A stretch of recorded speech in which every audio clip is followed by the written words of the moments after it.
Welcome to Mind and Heart. I'm Sister John Dominic, a foundress of the Dominican Sisters of Mary, Mother of the Eucharist. It has been my joy to have been involved in Catholic education for over 30 years. One of my privileges for the community has been to create Lumen Ecclesiae Press, a publishing organization that develops educational resources used now by over 500 schools around the United States and the world. Lumen Ecclesiae is our call to magnanimity, our call to be large-souled, to do something greater for the Church. So today, I invite anyone interested in becoming a saint to join with us as we unpack the deep beauty, mystery, and certainties of our faith to transform our lives so that we can know, love, and serve God with our mind and heart.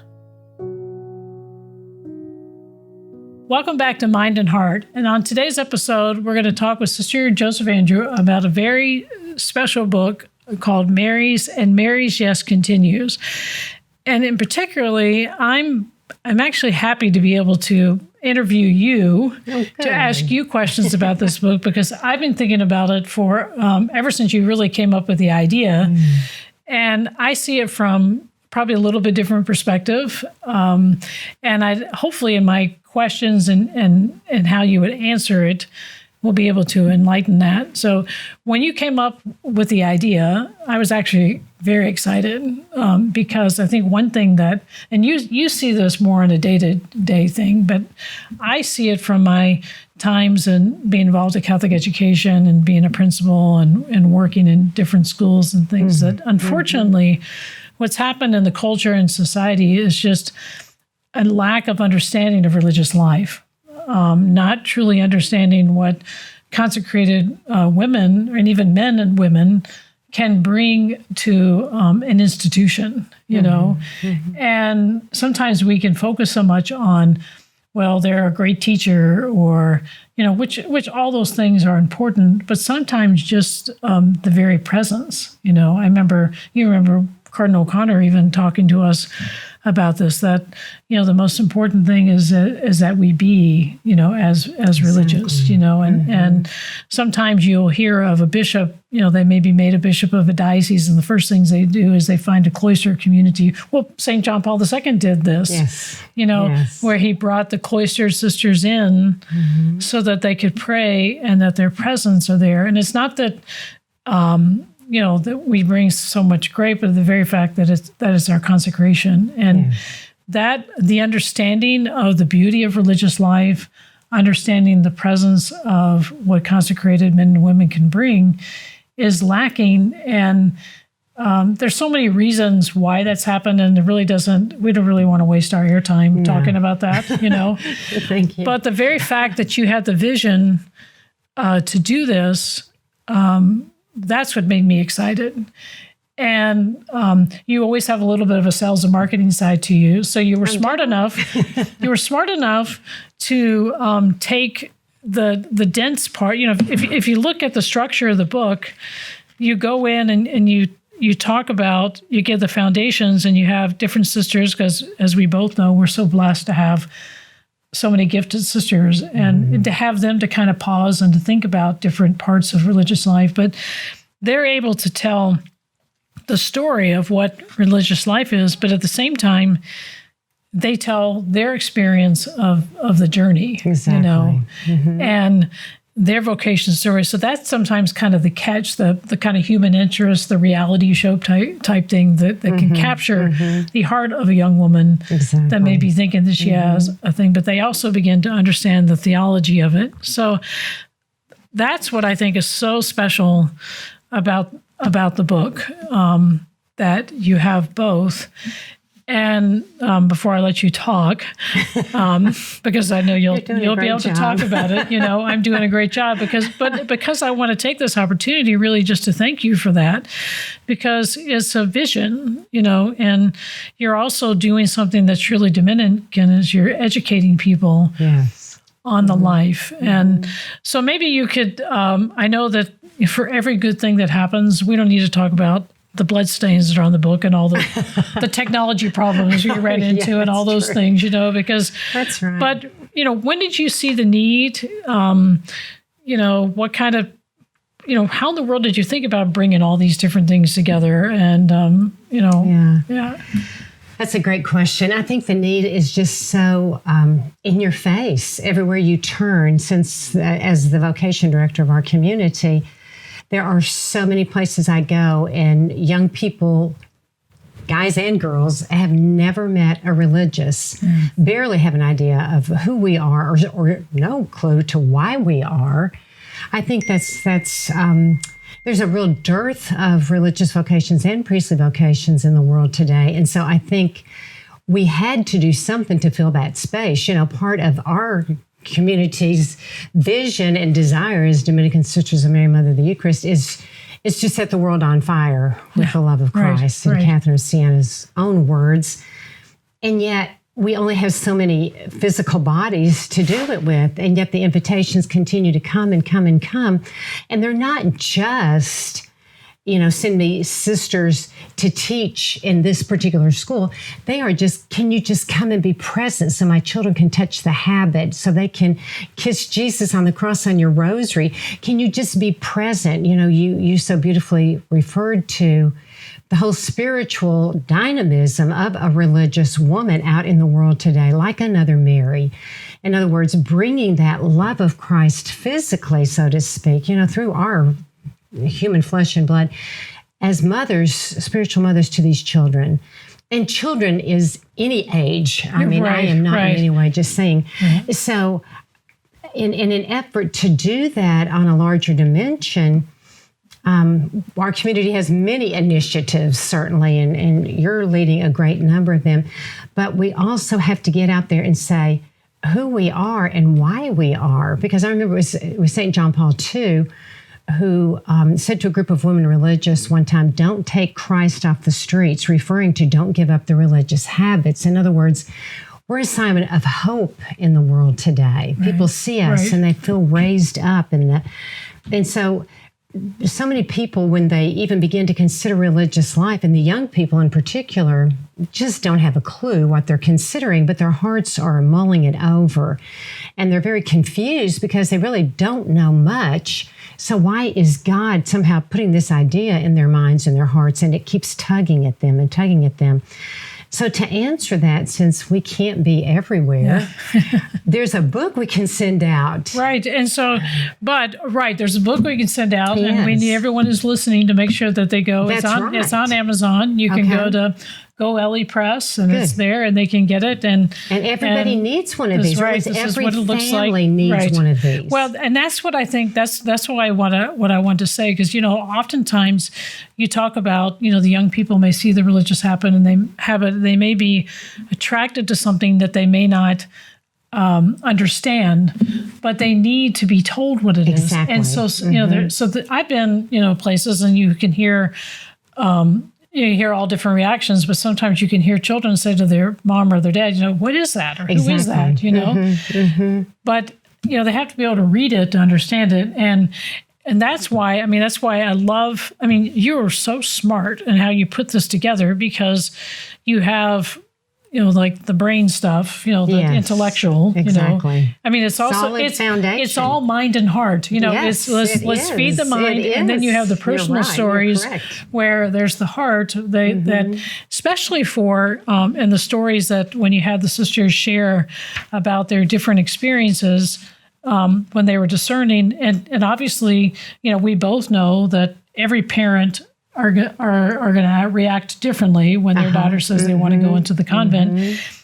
And that's important for young women to know that, they're not going to be the only person in the history of the world whose parents are upset when they're going to enter the convent, That's right. And that's usually the majority, Yes, they need that. But for parents also to read it and to say, oh, I'm not the only parent who's heartbroken by this, or but let me understand this. Hasn't a clue. Yeah, and there's pictures, there's happiness. I don't know how else to to encourage people. Isn't it beautiful? It is beautiful. Isn't it just beautiful? I mean, even the picture, it's the mystical espousals of Christ with Catherine of Siena and Mother Mary right there. Okay, wait a second though. But okay, so let's take a step back. Mary's yes continues. Mary's yes continues. Okay, yes. But if we're talking about a culture that has a hard time understanding religious life, they're going to look at this cover and not understand. And that's why I want you to explain it right now. That's exactly why they need to get the book and read it, because it's all in here. So let's explain the cover and why you chose this one. The first point is, in a religious vocation, God does the calling for anyone's vocation, be it priesthood for the guys or married life, or a virtuous, very generous single vocation of some kind. The same with women, be it religious life, married life, or a virtuous single vocation. It's God puts it in the heart, and He creates us a certain way so that we respond to His love in a particular manner, which is our vocation. So whatever our vocation is God-given. Now, we need Mary to be with us, and in a particular manner, she is our she's our paradigm in religious life, because she was virgin and mother, and that's really what we are, virgin and spiritual mother. And so we have to have her influencing us and inspiring us and being that woman who goes out and changes society for the good, the true, the beautiful, and the way that woman does it, as John Paul II says in his Funa Ingenius. We have to do that, and in a manner that we have the freedom, the interior freedom, to be mothers to everyone, not just our little brood of children that we could have had, but we are out there for everyone. And then the daughter receives the vocation, the daughter of the father receives the vocation, and if it should be religious life, Mary's very, very present, because she's our mother-in-law.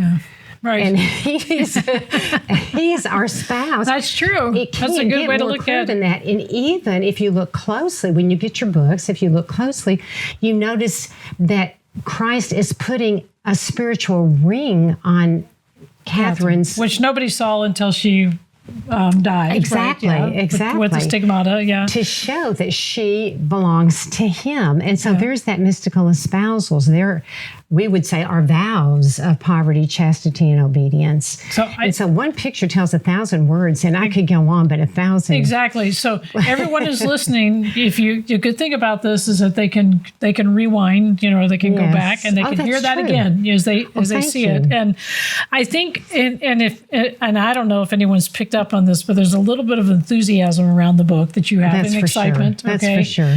But I think I know, and this is why, just thanking you for it, is that you love religious life, you love what you're doing as far as vocations are. Exactly. And you want people to know and to understand it.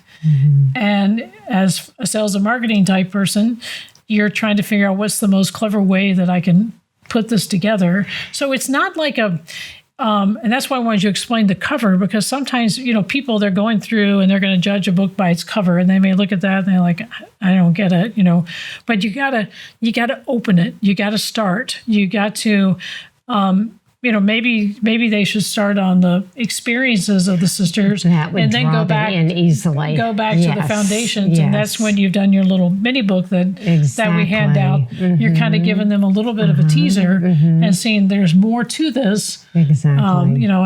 And to get people to really to understand it, and it's just not only for a person's personal understanding, so that the next time you see a religious in the airport or walking down the street. We are around. Yeah, right. And we're increasingly so. That you can give, intelligent answer to somebody. Exactly. What great right away, because you see someone and they're like, well, what's that? And then you can read this and understand the life. And Sister John Dominic, it's important for men and women, no matter what our vocation is, to understand religious life, because a family is healthy if it has good, solid father, Well, that's our priesthood. Good, solid mom. Well, that's religious life. And then the laity fill out the completion of this beautiful thing, which is the family, which is the church. And so if I'm only one part of it, if I, as a religious, don't understand the beauty of marriage, the sacrament of marriage, I am not going to be a very good religious. I'm going to limp through because I don't get espousal love.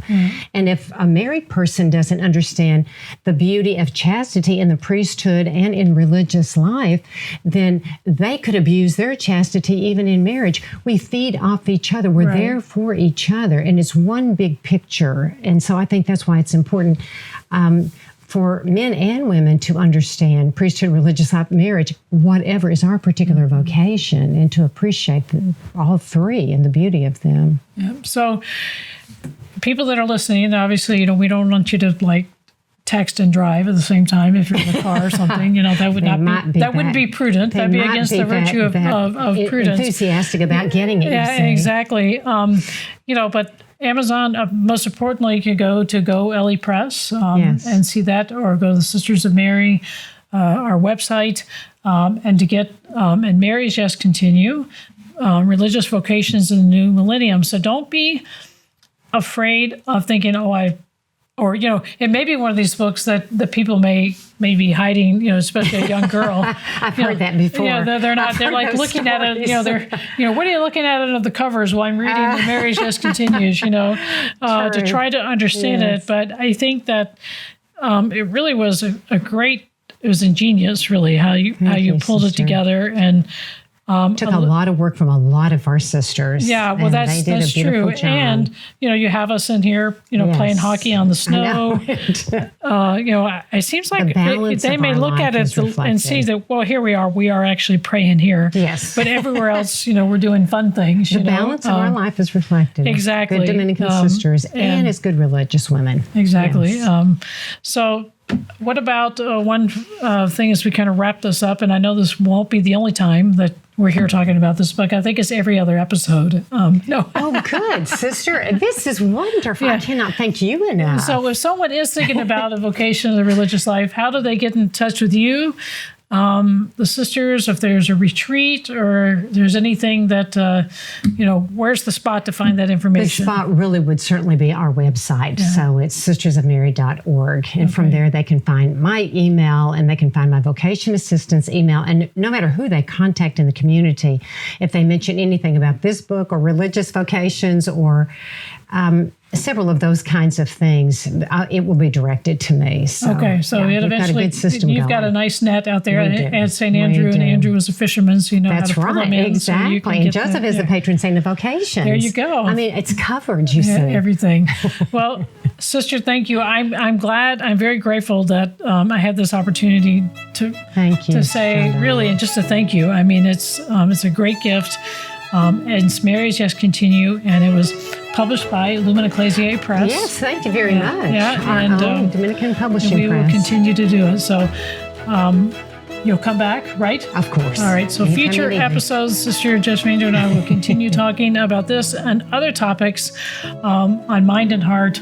As the Dominican Sisters, our podcast, and all that we're trying to do to reach people in the public square. Thanks, Sister. Thank you.